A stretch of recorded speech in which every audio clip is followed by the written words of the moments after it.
અને ભાઈ આ એ જ રસ્તો છે કે જ્યાં લોકડાઉનમાં અમે દોડવા આવતા. મિત્રો આવીને હું ફ્રેશ થઈ ગયો અને ત્યારબાદ થોડું રક્ષાબંધનનું સેલિબ્રેશન કર્યું, કારણ કે હું દર વર્ષે અહીં આવું એટલે મારી બે બહેનો છે હર્ષિધી અને આરાધના, એની પાસે રાખડી બંધાવું છું.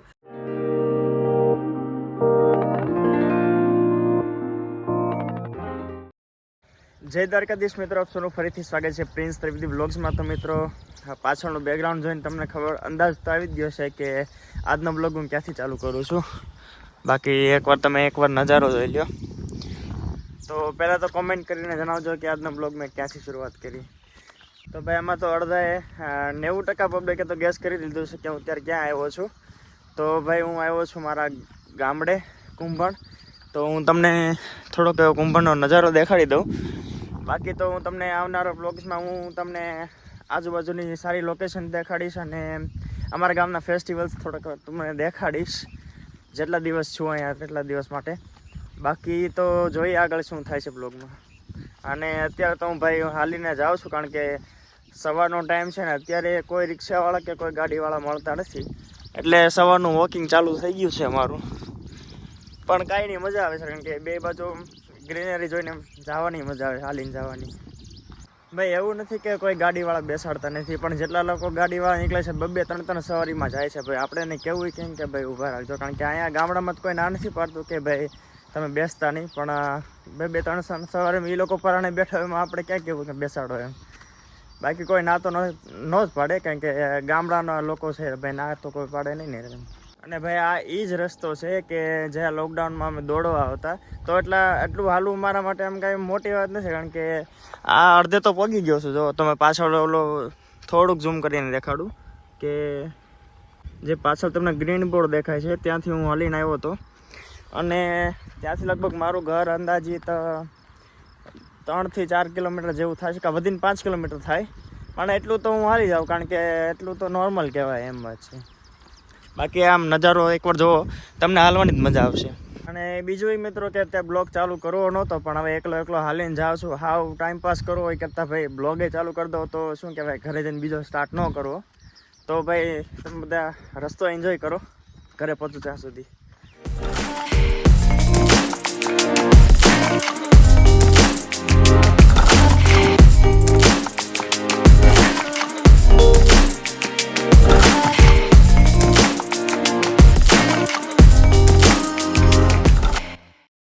તો મિત્રો હું અત્યારે રસ્તામાં હાલીને જતો હતો અને વચ્ચે મને આ બોર્ડ દેખાણું. તો આ બોર્ડ એમ જ નથી માર્યું. અમારા ગામમાં ખરેખર દીપડા અને સિંહ છે, જોવાય મળે છે, કારણ કે અમારા ગામમાં ઘણા લોકોએ જોયેલા છે. અને બસ એ અહીંયા આવા પહાડોમાં જ રહે છે. અત્યારે નથી નીકળતા, પણ સાંજના ટાઈમે ઓલમોસ્ટ આવતા હોય છે. 2000 years later. મિત્રો ફાઇનલી આ છે અમારા ગામનો ગેટ, જ્યાં પહોંચી ગયો છું. તો ફાઇનલી પહોંચી ગયો છું મારા ઘરની શેરીઓમાં. અને ભાઈ અહીંયા તો બ્લોક આવી ગયા છે, ઓલી વખતે આવ્યો ત્યારે નહોતા. આ છે મારું ઘર. મિત્રો આવીને હું ફ્રેશ થઈ ગયો અને ત્યારબાદ થોડું રક્ષાબંધનનું સેલિબ્રેશન કર્યું, કારણ કે હું દર વર્ષે અહીં આવું એટલે મારી બે બહેનો છે હર્ષિધી અને આરાધના, એની પાસે રાખડી બંધાવું છું. તો એની ક્લિપ હું આની પછીના નેક્સ્ટ પાર્ટમાં હું જોઈન કરી દઈશ. અને ત્યારબાદ તો મિત્રો મેં કાંઈ વ્લોગ બનાવ્યો નથી, કારણ કે હું આમ તો થોડોક થાકી ગયો હતો, ને કારણ કે બસમાં તો કાંઈ પ્રોપર ઊંઘ આવે નહીં, એટલા માટે બપોરે જમીન પાછું સૂઈ ગયો હતો. તો અત્યારે અરાઉન્ડ 6:30 જેવું થયું છે. તો ત્યાં થોડુંક એવું ઉપર આવ્યો છું અગાસીમાં, કારણ કે પાછળનું બેકગ્રાઉન્ડ તમે જુઓ એકવાર. તો અત્યારે હું આવ્યો તો ઉપર મિત્રો, તો થોડુંક એવું વર્કઆઉટ કરી લઈએ અને ત્યારબાદ જોઈએ શું કરવાનું છે.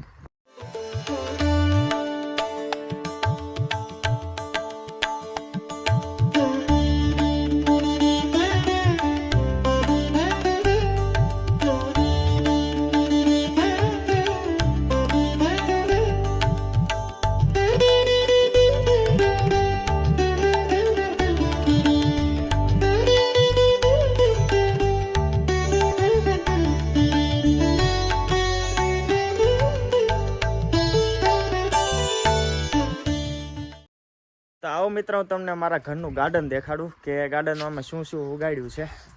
આવો.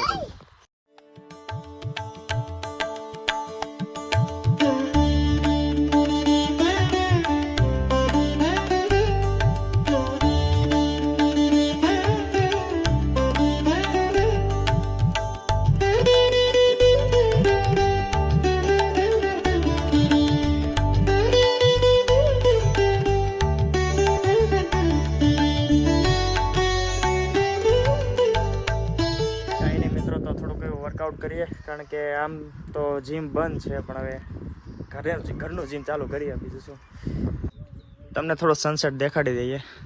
તો અમારા ઘરની પાછળનું બેકગ્રાઉન્ડ કંઈક આવું છે, અને ફ્રન્ટ પ્રોફાઇલ તમને દેખાડું. આગળથી કંઈક આવું દેખાય છે મિત્રો.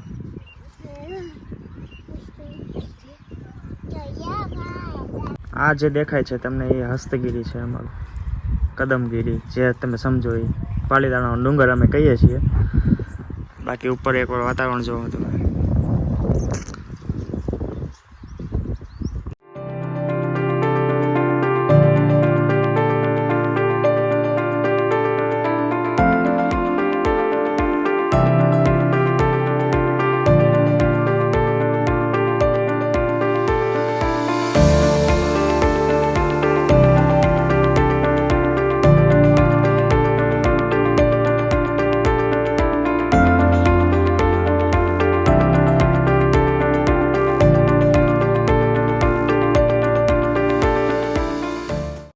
મિત્રો મારા આરાધના બેનને કંઈક કેવું છે, બોલો આરાધના બેન.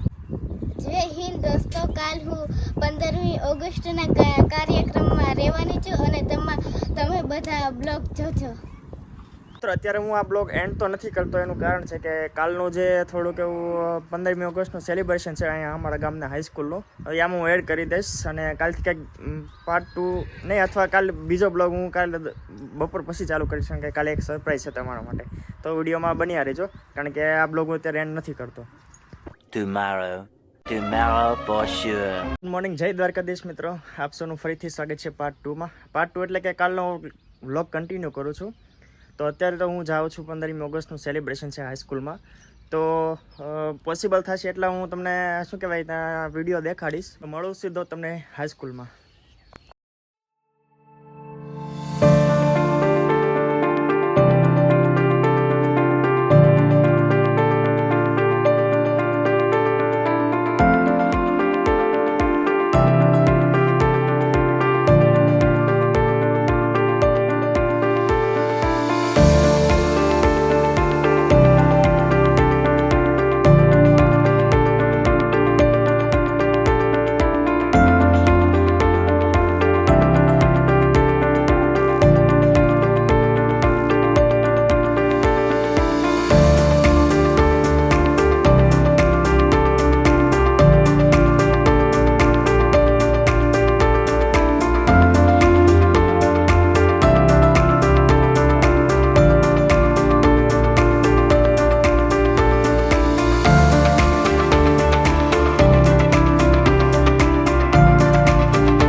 સારી રીતે પૂરો થઈ ગયો છે, અને ધ્વજવંદન પણ થઈ ગયો અને કાર્યક્રમ પણ થઈ ગયો. અને મિત્રો બધું રેકોર્ડ કરવું પોસિબલ નહોતું, એનું કારણ હતું કોઈકની પ્રાઇવસી હોય, એટલા માટે મેં બધું રેકોર્ડ નથી કર્યું. પણ કોઈક ક્લિપ છે હું એડ કરી દઈશ આમાં, તો તમે જોઈને એન્જોય કરજો. અને જય હિન્દ કોમેન્ટ કરવાનું ભૂલતા નહીં. તો મિત્રો આ બ્લોગને હું અહીંયા જ એન્ડ કરું છું, કારણ કે અત્યારે હું બીજો બ્લોગ સ્ટાર્ટ કરવાનો છે. તો મિત્રો મળીએ આપણે નેક્સ્ટ પાર્ટમાં. અને અમારા છે આરાધના બેન, જેને સારો ડાન્સ કર્યો હતો. તો મળીએ મિત્રો નેક્સ્ટ બ્લોગમાં. તો વિડીયો સારો લાગ્યો હોય તો વિડીયોને લાઈક, શેર અને સબસ્ક્રાઈબ કરવાનું ભૂલતા નહીં. તો મળીએ આપણે નેક્સ્ટ પાર્ટમાં. ત્યાં સુધી જય દ્વારકાધીશ.